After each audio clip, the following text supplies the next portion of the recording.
Hey guys, what's up? And today I'm gonna do another mini albums reviews. Yeah, there's a lot of album reviews lately that I have uploaded, and I'm not following the pattern of movie, TV, album, but the year is about to end and I have so many album reviews to catch up with. So, this is the fifth mini album reviews. The first one doesn't really count though, because I feel like I'm not too familiar with that, but yeah, let's do number 5. Woo! Again, because of my teeth extraction yesterday, my pronunciations of words is gonna be meh. So I'm gonna try my best to speak. And also, I've been waiting to shoot this review for like 4 days now, and every time something comes up or parents comes back to the apartment and I can't do the review, but shit. So, despite having 2 teeth gone and parents at home, I'm still gonna do the review. I'm gonna persevere. Let's do it. So, the first album I'm gonna talk about is Big K.R.I.T's Forever Is a Mighty Long Time, which is a freaking huge album running for 85 minutes long, and it has 22 tracks and only 2 interludes. So technically it's 20 tracks. So Big K.R.I.T, if you don't know him, he's basically a rapper from the south of the USA. And I didn't really know who he is until this album came out. So let's do a review.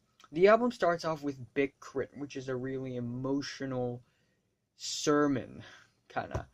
And it's really humble and beautiful as the beginning of a rap album.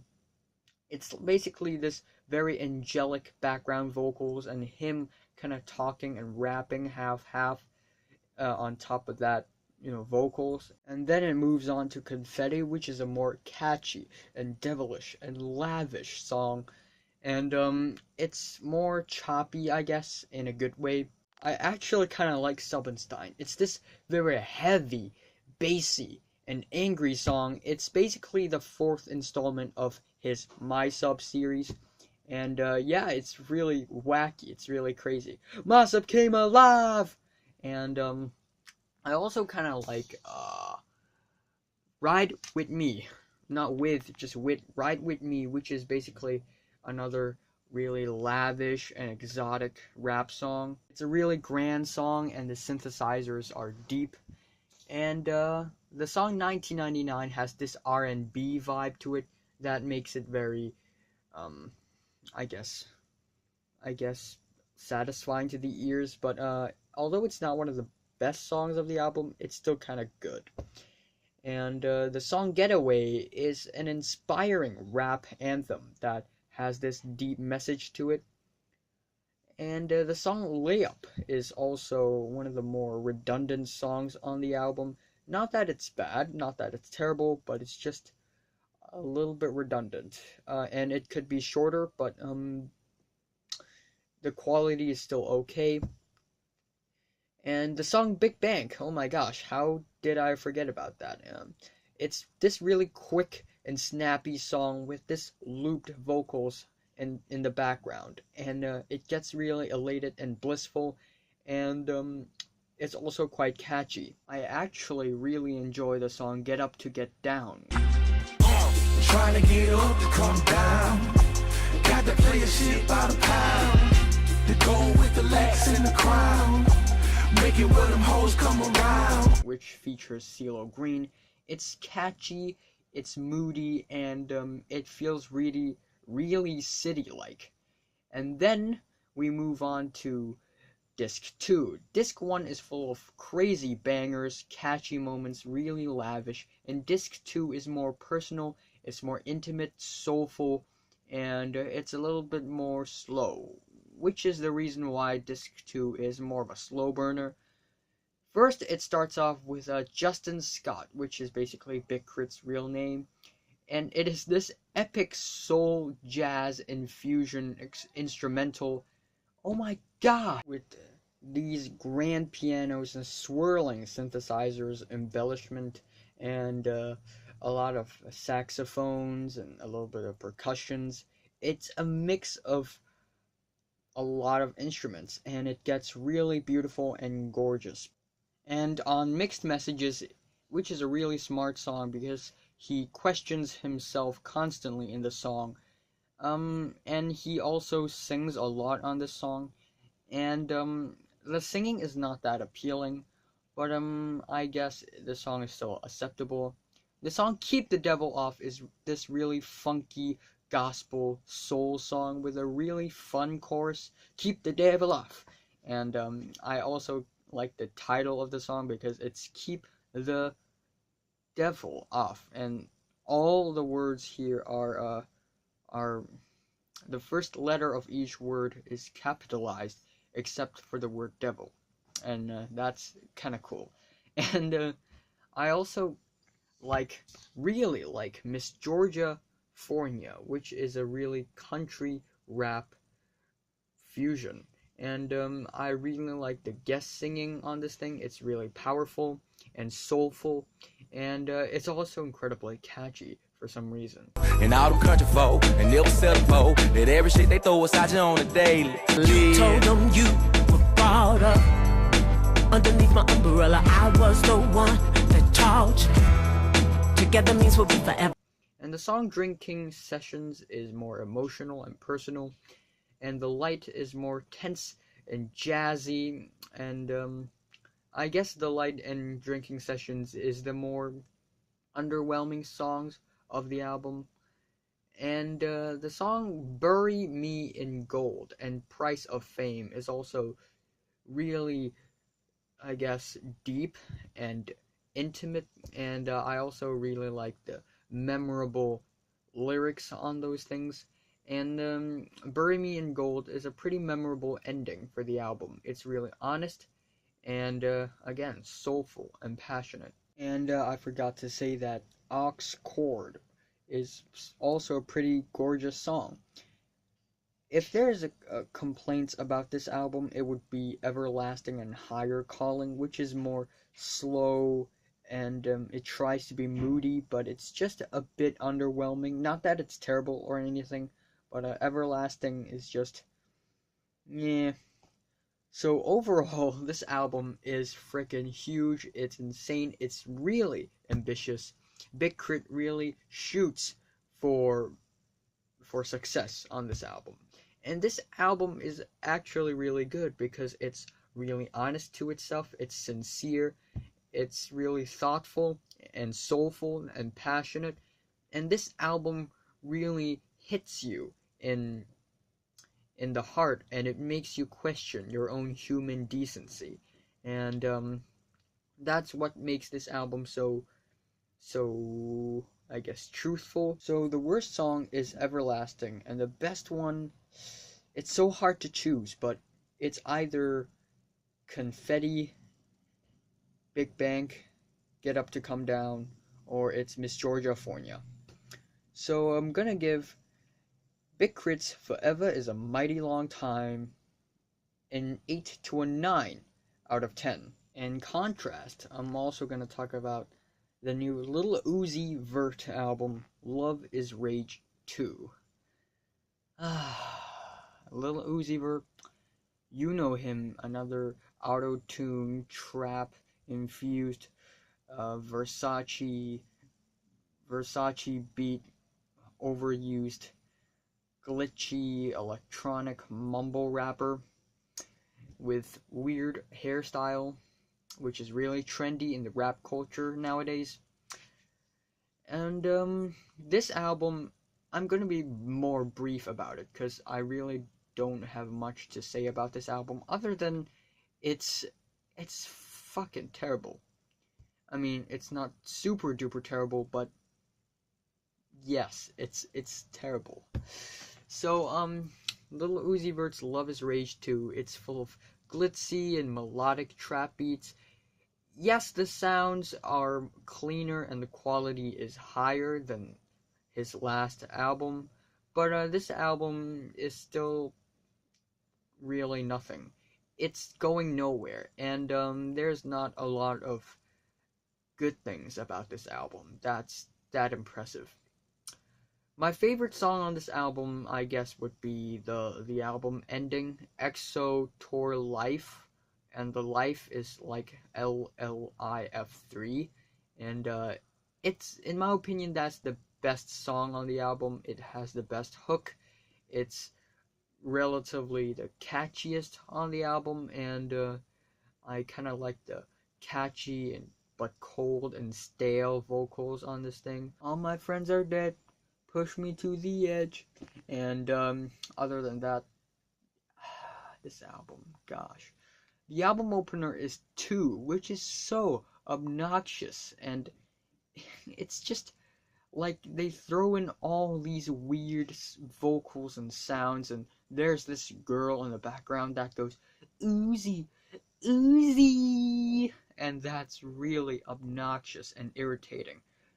I don't even know how do I get through all these songs. Like, I listen to all the songs, but I don't listen to the entirety of them, because when I listen to the beginning of the song, you know, when anyone listens to the beginning of any song on that album, you can already predict what the rest of the song sounds like. And oh my gosh, there's lots of bleeps of trap music, and there's all these same bunch of recycled noises, just glitzy and glotzy and just here and there, and it's just going into your ears. It's so painful. And no, the lyrics on this album is not smart. In fact, it's really dumb and cringy. It's just a bunch of messy lyrics slapped together for no reason, but it's cool to the mainstream, I guess. Leonardo DiCaprio. And the lyrics are basically very mindless, stupid, and it's just horrible for the health of our ears. Oh my gosh, and this album is full of mediocre moments and even more horrendous and dumb moments. This album is laced with tedious melodies and these really unnecessary trap beats that goes insane for no reason. Not that it's death metal or Death Grips insane, but it's just really bland, mundane, and nonsensical insane. And after listening to this thing, you just get sick of all these auto tunes and trap beats, because none of the hooks on this album or verses or anything on this album that's worth your investment and worth your time. I guess if you're into a more cold and emo trap rap song, you can listen to EXO Tour Life, but other than that, it's a freaking terrible album. Not that I hate Lil Uzi Vert, and I think that he still has some potential, but if he keeps on using the same formula with all these damn rap songs, please, just I'm giving Lil Uzi Vert's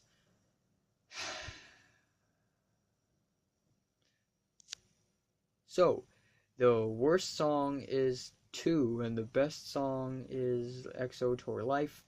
I'm giving Lil Uzi Vert's Luv Is Rage 2 a 3 out of 10.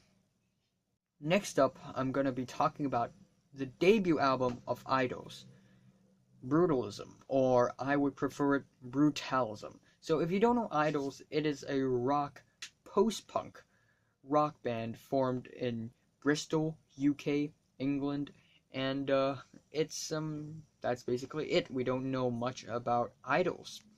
So their new album, Brutalism, is such a furious and enraging, raw, noisy, and energetic album. It blows your eardrums because of how angry and noisy and loud it is. And the frontman of this band is Joe Talbot, which has this raspy, loud voice, and for the entirety of the album, he's basically yelling and shouting and his vocals is so tongue-in-cheek, it's so raw. And I also kind of like the album's repetitive and simple lyrics, because it's not that the lyrics matter. Of course the meaning and the concept matters, but it's the music and the anger within that matters the most. So the album starts off with heal/heal. Heal as in shoes heal, and heal as in your wounds heal, kind of heal. March into the beat of someone's song. I'm done. And it is the most exciting, catchy, explosive, and angry album opener in the year 2017.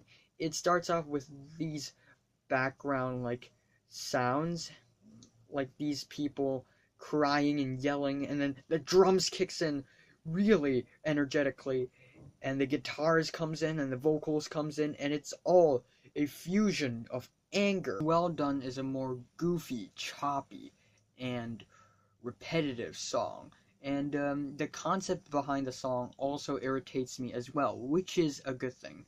And the lyrics goes, why don't you win a medal? Even Tarquin's got a medal, even Mary Barry's got a medal, why don't you get a medal? And I really like those lyrics. I mean, it's more for chanting and ranting than to sing along and analyze. And then the song Mother is my favorite song on the album, and one of my favorite rock songs of the year. And this is a more tight and driving and intense song, and it gets really stressed and intense as the verses like go, and the chorus is just explosive. Motherfucker! And wow. It's a really angry song, and I love it. I love every moment of it. And I also kind of like how every verse only has 3 sentences instead of the normal 4. So the format is pretty interesting. It's simple, it's easy to remember because of how repetitive the lyrics are. My mother works 15 hours, 5 days a week, and 16 hours, 6 days a week, 17 hours, 7 days a week, and so on. And that's really good. And towards the end of the song, Joe kind of talks about sexual violence, which is really controversial and bold of him. And I think that's actually a pretty good move because of how raw and angry and angrily personal the song gets. It's a good time to rant. I don't nothing, I'm just sitting here looking at pretty colors. I don't nothing, I'm just sitting here looking at pretty colors. I don't nothing, I'm just sitting here looking at pretty colors.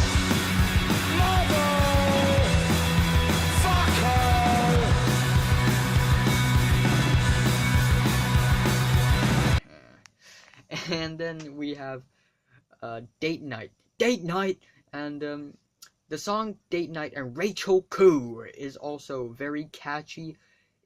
They're not great songs, but they are also pretty good. They're memorable, and I like the catchy hooks, the choruses. The song 1049 Gotho is a more emo but catchy, speedy, and melodic song. My friend was so depressed, she wanted to have sex. And the lyrics are so dirty and explicit and filthy, and I like it that way because of the angry and industrial instrumentals with these angry and disturbing lyrics. I just love it. I really do. I won't live 5 fucking minutes with a body like mine and a mind like mine. Whew, it's really good, and I recommend you to listen to it. 1049 Gotho also sounds like a perfect song for a montage, for a training montage or whatever montage. It's a montagey song. And the song Divide and Conquer is a more slow and lumbering interlude-ish song, but it's not really an interlude. The song White Privilege is this really angry, ranting song with these controversial lyrics. Although it's not that memorable, but I still think that white privilege is okay. And the song Stendhal Syndrome, which is about people who freaks out over art that he or she is not too familiar with, is relatable, because I know people who just freaks out when they see things that's artsy and that's disturbing to him or her. But I also really like the heavy metal influences on Stendhal Syndrome, and it's the least melodic song on the album, but it also gets catchy when you get with the rhythm and the beat.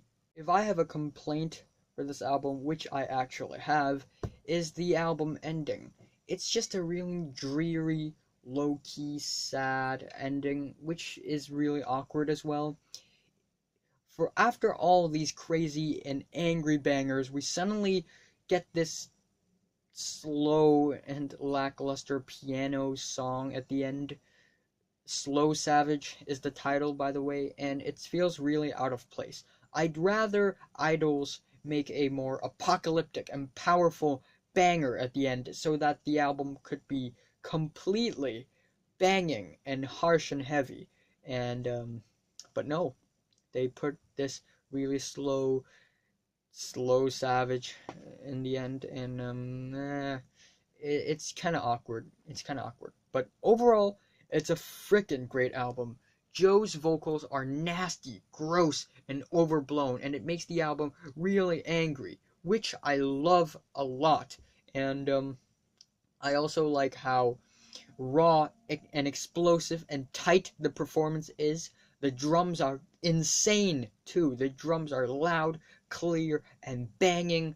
And this album is really meat and potatoes post-punk rock album. And half the time you think Joe is rapping, but he's not really rapping. He's just spitting out all these angry lyrics that really rhymes in a really British fashion. And this album is full of in-your-face, angry, and heavy rants, and the style is really intriguing, and I look forward to what the band is about to put out next. So, the worst song is Slow Savage, and the best is Mother. And I'm giving Idols Brutalism an 8 out of 10. So, have you listened to all these 3 albums? From 1 to 10, how much would you rate them? Like if you like it, hate if you hate them, and subscribe if you want more.